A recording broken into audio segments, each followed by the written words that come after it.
Hello students.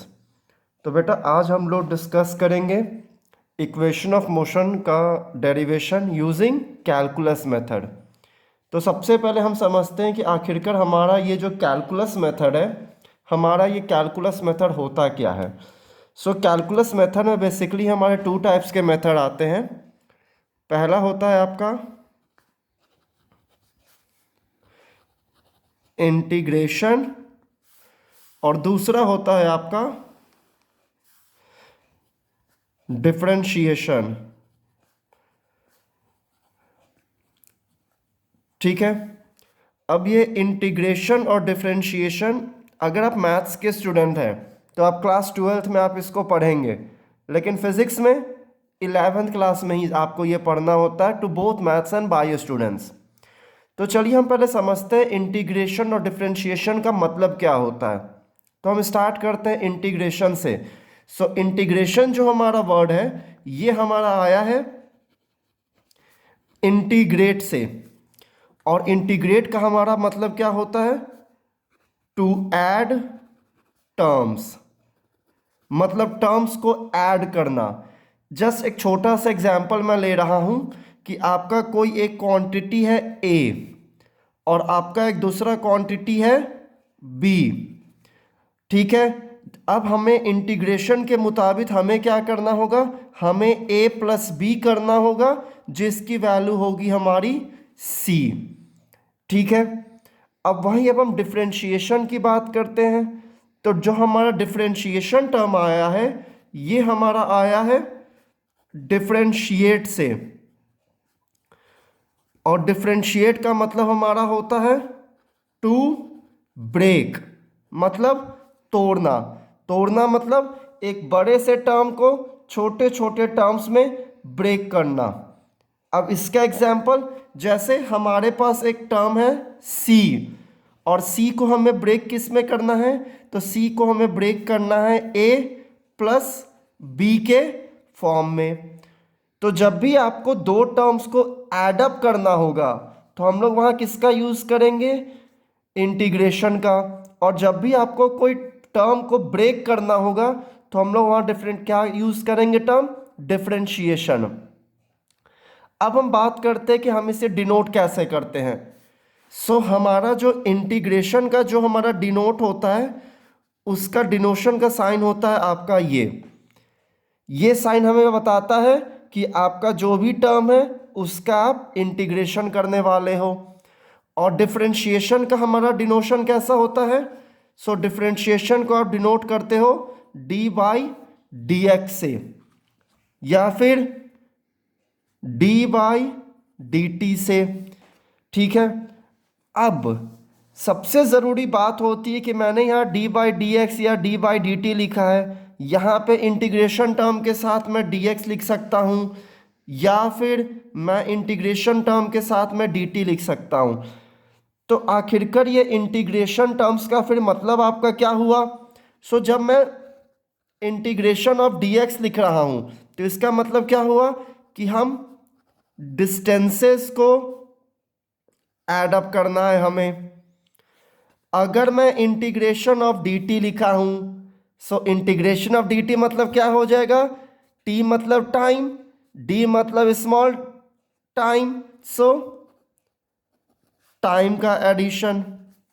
Similarly अगर मैं D by D x लिख रहा हूं दैट मीन्स किसी भी टर्म को या फिर डिस्टेंस को ब्रेक करना। अगर मैं डी बाई डी टी लिख रहा हूं तो इसका मतलब आपका क्या हो गया, टाइम को ब्रेक करना।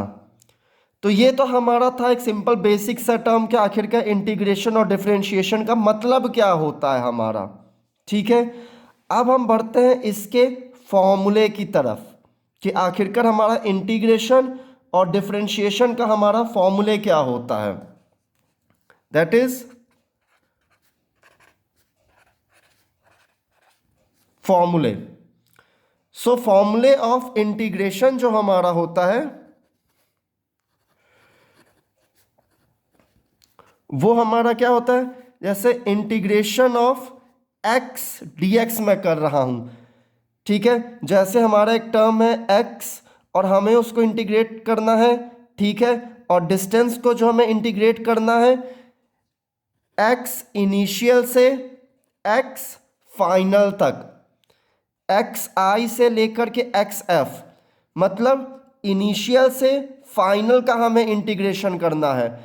ठीक है, कोई भी टर्म हम लोग का जो स्टार्टिंग होता है तो स्टार्टिंग को हमेशा इंटीग्रेशन साइन के नीचे में करते हैं और जो फाइनल जहाँ तक जाना है उसे हम इंटीग्रेशन साइन के ऊपर में रखते हैं। So integration of x D x from initial to final distance, तो इसका हमारा फॉर्मूला क्या हो जाएगा, x raise to the power N plus one upon N plus one. मतलब integration of x D x हमारा क्या हो जाएगा, तो x raise to the power N plus one upon N plus one. अब यहाँ पे जो आपका ये वैल्यू जो मैंने एन लिखा है, इसका मतलब एन क्या होता है कि इसका पावर आपका यहाँ पे कितना है। एन मतलब पावर ऑफ वैल्यू, कि वैल्यू का आपका पावर कितना है। अब सिंपली यहाँ पे आपका x है तो मतलब क्या होगा कि x raise to the power 1 हो जाएगा। सो जब मैं x raise to the power 1 dx का इंटीग्रेशन करूँगा तो हमें वैल्यू क्या मिलेगा, x raise to the power 1 plus 1 upon 1 plus 1 which is equal to X square by 2। ठीक है, अब यहाँ पे मैंने x इनिशियल से x फाइनल रखा था तो मैं यहाँ पे भी x इनिशियल से लेकर के x फाइनल रखूँगा। ठीक है, तो इसको सॉल्व करने के बाद इंटीग्रेशन साइन को जब हम सॉल्व करते हैं इस फॉर्मूले से तो उसके बाद हमें ये वैल्यू मिला है, तो इस वैल्यू पे हम लोग बिग ब्रैकेट लगाएंगे और हम लोग यहाँ क्या लिखेंगे, x इनिशियल से x फाइनल। अब हमें इसे फर्दर सॉल्व करना है, तो इसे फर्दर सॉल्व करने के लिए हम क्या करेंगे कि इस x की जगह हम लोग इसकी फाइनल की और इनिशियल की वैल्यू को हम सब्स्टिट्यूट करेंगे कि आखिरकार हमारा इसका वैल्यू कितना है। और सब्स्टिट्यूशन का आपका वैल्यू रखने का भी एक तरीका होता है, वो आपका क्या होता है इसमें, that is upper limit minus lower limit. अब कैसे अपर लिमिट माइनस लोअर लिमिट होगा हमारा, तो मैं इसको मैं कैसे लिख सकता हूँ, that means x square upon 2 था हमारा, एक्स इनिशियल से एक्स फाइनल, तो हमारा वैल्यू क्या हो जाएगा अब एक्स फाइनल का स्क्वायर माइनस एक्स इनिशियल का स्क्वायर। अब ये अपॉन 2 था हमारा, तो अपॉन 2 को हम होल में नहीं लिखेंगे, अपॉन 2 और ये हमारा क्या हो गया, ये हमारा इंटीग्रेशन का सॉल्व्ड वैल्यू हो गया। तो दैट मीन्स जो आपको यहाँ पे ये टर्म मिला है ये आपका फॉर्मूला क्या है, इंटीग्रेशन का। तो ये तो हमारा नॉर्मल एक मैथमेटिकल टर्म था। अब हम इसको बात करते हैं कि चलो हम इसकी वैल्यूज़ को कैसे रखेंगे या कैसे हम इसको सॉल्व करेंगे। ठीक है, तो चलिए इस बेसिस पे एक आपको मैं एग्जाम्पल बता देता हूँ ताकि आपको समझने में इजी हो। ठीक है, अब जैसे आप मान लो कि आपकी जो फाइनल डिस्टेंस है, आपका फाइनल डिस्टेंस कितना है 4, आपका इनिशियल डिस्टेंस कितना है वाज 1 ले लो, 0 नहीं लेते हैं 1 लेते हैं हम लोग। ठीक है, आप 0 भी ले सकते हो, कोई वैल्यू ले सकते हो। ठीक है, तो अब हम लोग इसका इंटीग्रेशन करते हैं। So integration of x D x from initial value to final value, that means initial 1 final 4, that is X square by 2। ठीक है, फ्रॉम 1 to 4 डायरेक्टली वैल्यू मैंने फॉर्म मतलब वैल्यू सब्स्टिट्यूट कर दिया इंटीग्रेट करके। ठीक है, अब x की जगह मेरा वैल्यू क्या आएगा 4, so 4 square upon 2 minus 1 square upon 2 which is equal to 16 upon 2 minus 1 upon 2. 2 8 times is 16 which is equal to 8 minus 1 by 2. ठीक है, अब 8 माइनस 1 बाई 2 है, इसको हम फर्दर सॉल्व कर देंगे तो हमारा इंटीग्रेशन का वैल्यू हमें मिल जाएगा. ये भी मैथमेटिकल टर्म आया. अब हम फिजिक्स के टर्म में बात करते हैं. मान लीजिए कि हमें वेलोसिटी का हमें इंटीग्रेशन करना है. ठीक है, हमें वेलोसिटी का इंटीग्रेशन करना है. कहां से? Initial velocity to final velocity. ठीक है, सो इंटीग्रेशन ऑफ, अब वेलोसिटी को हम डिनोट किससे करते हैं? v से करते हैं. और जब भी अगर आपका वहां v है तो दैट मीन्स इसका इंटीग्रेशन हमेशा किसके साथ होगा? आपका dv के साथ होगा. मतलब जो भी बड़ा टर्म है उसका इंटीग्रेशन हमेशा उसके छोटे टर्म के साथ होगा. अगर डिस्टेंस का है तो dx, टाइम का है तो dt, वेलोसिटी का है तो dv, एक्सेलरेशन का है तो dA. मतलब टाइम का है तो t dt, डिस्टेंस का है तो x dx, एक्सेलरेशन का है तो एक्सेलरेशन का बेसिकली हम लोग a dA करते हैं, लेकिन वो आपके अभी उसमें कंसिडरेशन में नहीं है. हम लोग एक्सेलरेशन को हम लोग वेलोसिटी के टर्म में ब्रेक करके हम लोग सॉल्व करते हैं. तो आप देख रहे हो यहाँ पे कि हमें जिसका इंटीग्रेशन करना है, आपका इंटीग्रेटिंग टर्म जो है उसी के रिस्पेक्ट में है. टाइम है तो इंटीग्रेटिंग टर्म dt है, x है तो इंटीग्रेटिंग टर्म आपका क्या है? dx है. अब हमें वेलोसिटी का इंटीग्रेशन करना था. मतलब इंटीग्रेशन ऑफ वेलोसिटी कहाँ से? इनिशियल वेलोसिटी से लेकर के फाइनल वेलोसिटी तक, मतलब v इनिशियल से लेकर के v फाइनल तक, या फिर इनिशियल वेलोसिटी u से लेकर के फाइनल वेलोसिटी v तक हमें इंटीग्रेशन करना है v dv का. अब अगर हम इसे सॉल्व करेंगे तो हमारा टर्म क्या आएगा? Integration of v dv. तो v raise to the power 1 है तो v raise to the power 1 plus 1 upon 1 plus 1 from u to v, या फिर v इनिशियल से v फाइनल. ये क्या हो जाएगा हमारा? v square upon 2 initial velocity to final velocity. अब इसको हम फर्दर सॉल्व करेंगे तो अपर लिमिट की वैल्यू हम यहाँ पे सब्स्टिट्यूट करेंगे तो v स्क्वायर अपॉन 2 माइनस, अब इस v की जगह लोअर लिमिट की वैल्यू सब्स्टिट्यूट करेंगे तो u स्क्वायर अपॉन 2 हमने एलसीएम ले लिया तो v square minus u square. ठीक है, तो ये हमारा इसका क्या आया? फाइनल वैल्यू आया किसका? इंटीग्रेशन का. तो ये था हमारा इंटीग्रेशन का part, that means add up करने का. अब हम बात करते हैं डिफरेंशिएशन का. ठीक है, कि आखिरकार हमारा जो डिफरेंशिएशन होता है वो हम डिफरेंशिएशन कैसे करते हैं.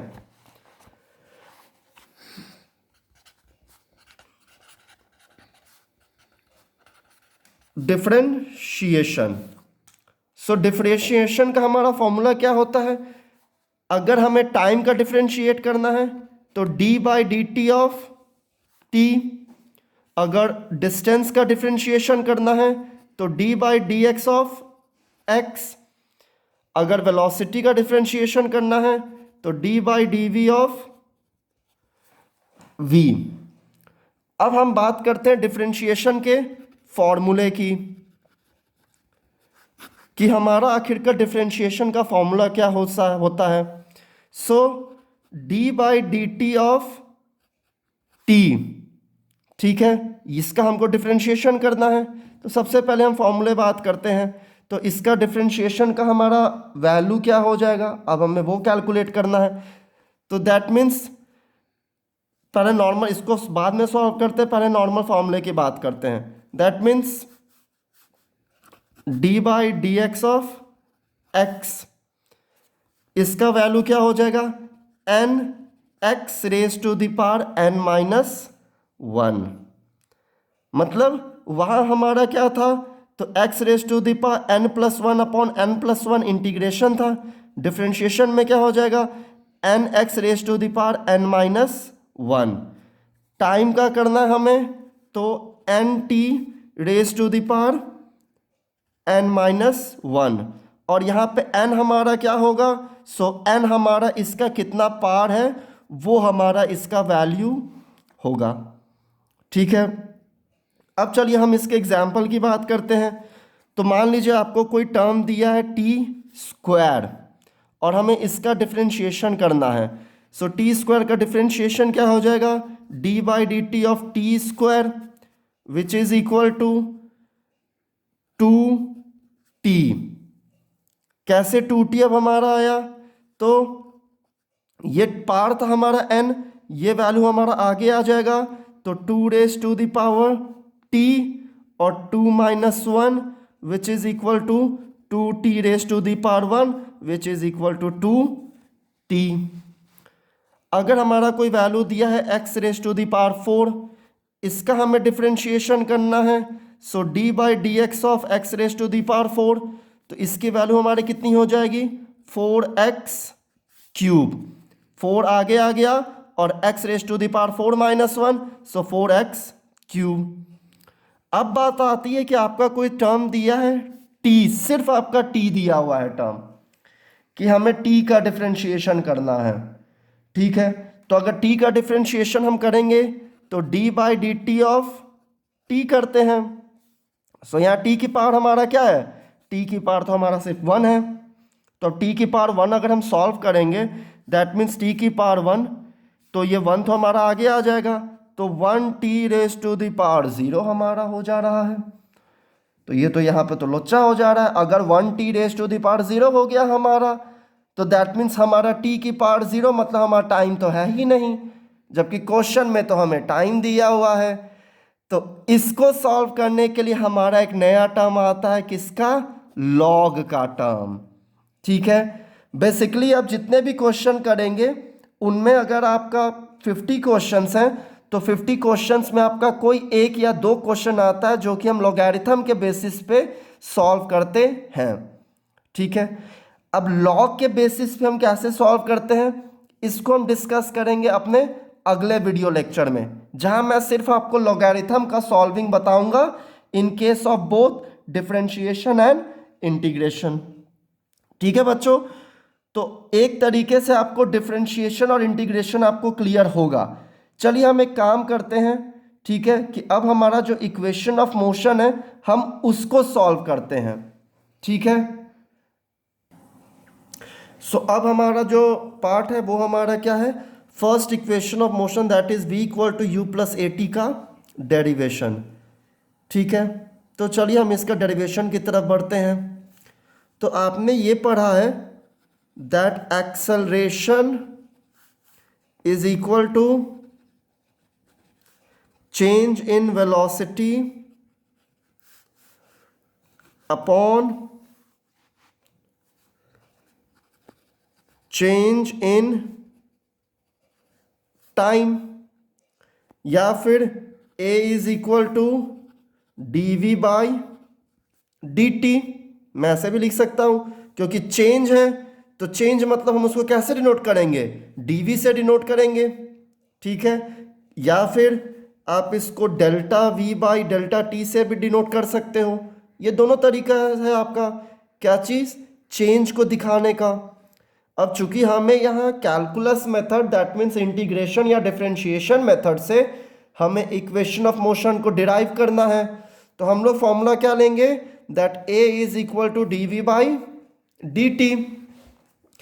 तो a is equal to D we by D T, इस डी टी को क्रॉस मल्टीप्लाई किया दैट मीन्स इधर लेकर के गए, तो हमारा टर्म क्या बचेगा, that a D T is equal to D V, a D T is equal to D V. अब हम इसका और इसका इंटीग्रेशन करते हैं। अब यहाँ पे आप देखो तो यहाँ पे आपका एक टर्म है a और यहाँ पे आपका है टर्म dt। जबकि एक्सेलरेशन का अगर इंटीग्रेशन होता तो फिर ये डी ए के साथ होना चाहिए था, लेकिन यहाँ तो आपको टर्म डी टी दिया हुआ है। तो इस केस में आपका जो ये एक्सेलरेशन है ये आपका टर्म क्या हो जाता है, कांस्टेंट हो जाता है। अब कांस्टेंट कैसे, तो इसको एक एग्जांपल से समझिए, बस छोटा सा एग्जांपल है। जैसे आपका दिया हुआ है 2x और आपको 2x का इंटीग्रेशन करना है। सो इंटीग्रेशन ऑफ 2x को हम कैसे लिखेंगे, इंटीग्रेशन ऑफ 2x dx, ठीक है। और जब इंटीग्रेशन ऑफ 2x dx हम लिखेंगे तो x dx तो हमारा इंटीग्रेटिंग वैल्यू है और 2 हमारा क्या है, कांस्टेंट है। तो कांस्टेंट हमेशा आपका इंटीग्रेशन हो या डिफरेंशिएशन हो, उसके साइन से हमेशा आपका कांस्टेंट बाहर आ जाता है। सो 2 हमारा बाहर आ गया, क्या बचा, सिर्फ x dx, that means 2x square by 2 which is equal to X square. अब यहाँ पे मैंने कोई वैल्यू को सब्स्टिट्यूट नहीं किया है कि यहाँ पे हमारा 4 है, यहाँ पे हमारा 8 है, या यहाँ पे हमारा 0 है, यहाँ पे हमारा 1 है। ये तो बस आपको एक बस नॉर्मल सा एग्जांपल दिया था ये समझाने के लिए कि हमारे इंटीग्रेशन और डिफरेंशिएशन में भी हमारे कांस्टेंट टर्म्स होते हैं, ठीक है। अब अगर आप ध्यान से यहाँ देखोगे तो यहाँ आपका इंटीग्रेशन डी टी का है, कहाँ से कहाँ तक, फ्रॉम 0 से t तक। और यहाँ पे आपका इंटीग्रेशन dv का है, कहाँ से, u से लेकर के v तक, दैट मीन्स इनिशियल वेलोसिटी से लेकर के फाइनल वेलोसिटी तक। अब इस टर्म में आपका एक्सेलरेशन क्या है, कांस्टेंट है, तो ये इंटीग्रेशन साइन के हमारे बाहर आ जाएगा। तो हम इसको कैसे लिखेंगे, a integration of D T from 0 to t is equal to integration of D V from u to v। अब अगर आप यहाँ पे ध्यान से इस इक्वेशन को देखो तो यहाँ पे कहीं पे भी हमारा t dt नहीं है, या यहाँ पे कहीं पे भी हमारा v dv नहीं है, ठीक है। तो जब हम सिर्फ इंटीग्रेशन ऑफ dt करेंगे फ्रॉम 0 to t तो इसकी वैल्यू हमारी क्या हो जाएगी, t, कहाँ से, 0 से लेकर के t तक। और जब हम इंटीग्रेशन ऑफ dv करेंगे तो हमारा वैल्यू क्या हो जाएगा, v, कहाँ से, u से लेकर के v तक, ठीक है।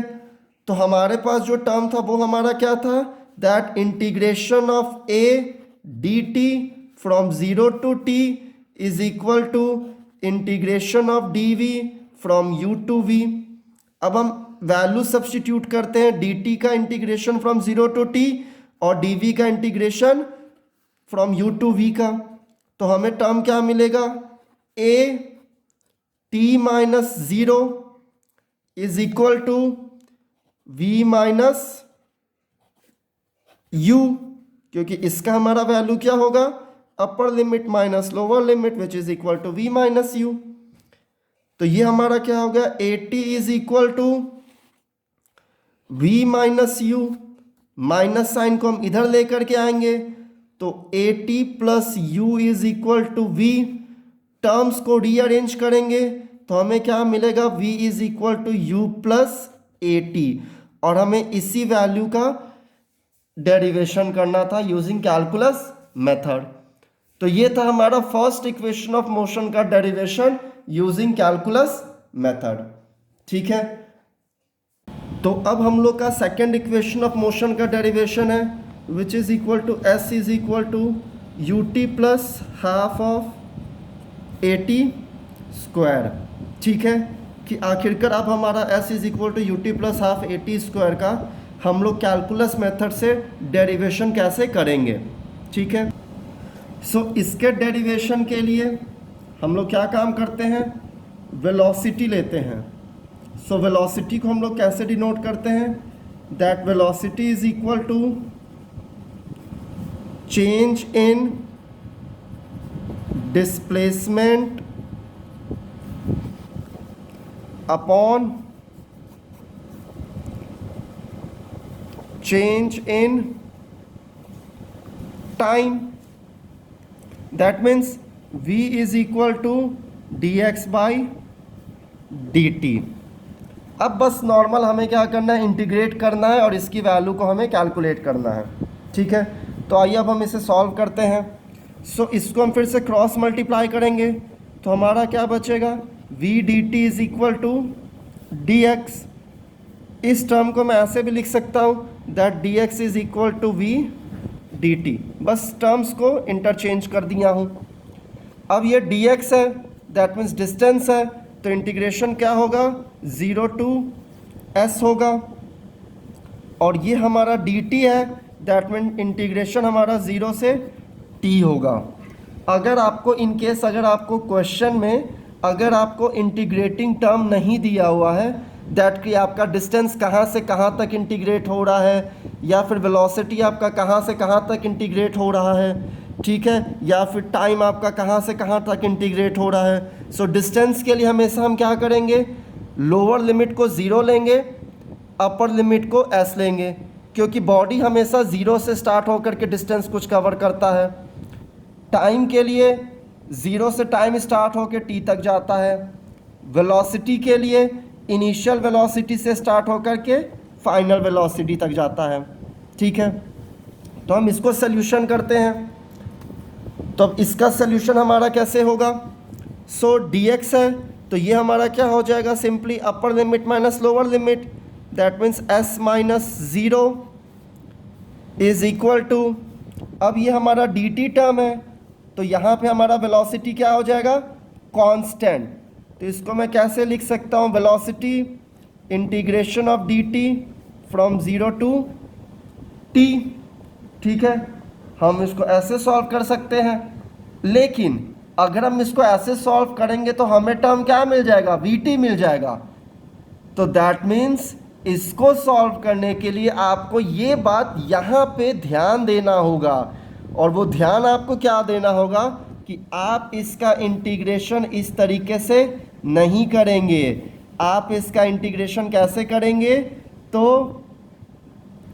s minus 0 is equal to v की जगह हम क्या लिखेंगे, u plus A t d t, integration from 0 to t। कैसे हुआ ये, because since v is equal to u plus A t. समझे बात। एग्जामिनेशन टाइम में जैसे जब आपसे इक्वेशन ऑफ मोशन का डेरिवेशन पूछा जाता है तो मैक्सिमम टाइम मैंने देखा है कि बच्चे को जैसे इंटीग्रेशन डिफरेंशिएशन वो समझ गए, लेकिन वो यहाँ पे आकर के सोचते हैं कि यार इंटीग्रेशन डिफरेंशिएशन था तो फिर हमारा टर्म क्यों नहीं आ रहा है, क्योंकि हम यहाँ पे वेलोसिटी को ब्रेक करते हैं u प्लस ए टी के टर्म में। ठीक है बच्चों, तो अब इसका हम करते हैं, तो s minus 0 is equal to integration from 0 to t u d t plus integration of 0 to t a t d t. हमने बस टर्म्स को सेपरेट कर दिया है। हम इसको फिर, तो s is equal to u constant है, integration of D T from 0 to t plus acceleration constant है, integration of t d T from 0 to t। यहाँ पे तो आपका सिर्फ एक्सेलरेशन कांस्टेंट होगा, क्योंकि यहाँ पे स्मॉल टाइम है तो आपका यहाँ पे टाइम भी क्या होगा, इंटीग्रेट होगा। तो मैं इसको कैसे लिखूंगा, s is equal to u t minus 0 plus acceleration को a, अब integration of t d t हमारा क्या हो जाएगा, टी स्क्वायर अपॉन 2, कहाँ से, 0 से लेकर के t तक, a t square upon 2 integration from 0 to t। अब वैल्यूज को बस हम सब्स्टिट्यूट करते हैं, तो s is equal to you t, अगला टर्म 0 हो गया, plus a t square upon 2, minus करेंगे तो ये टर्म 0 है तो पूरा टर्म आपका 0 हो जाएगा। तो हमें इक्वेशन क्या मिल गया, that s is equal to U T plus 1/2 a T square. और यही हमारा क्या था, सेकेंड इक्वेशन ऑफ मोशन का formula, that s is equal to U T plus half of A T square. अब हम बात करेंगे थर्ड इक्वेशन ऑफ मोशन की। ठीक है बच्चों, तो v square is equal to u square plus 2as। अब हमें इस वैल्यू को फाइंड आउट करना है। ठीक है, तो अब इस वैल्यू को सॉल्व करने के लिए हम लोग को फिर एक फॉर्मूला यूज़ करना होगा, या तो वेलोसिटी का फॉर्मूला होगा या तो हमारा एक्सेलरेशन का फॉर्मूला होगा। तो चलिए हम इसको अब सॉल्व करते हैं। तो हम यहाँ पे एक्सेलरेशन का फॉर्मूला लेंगे, that a is equal to D we by D T.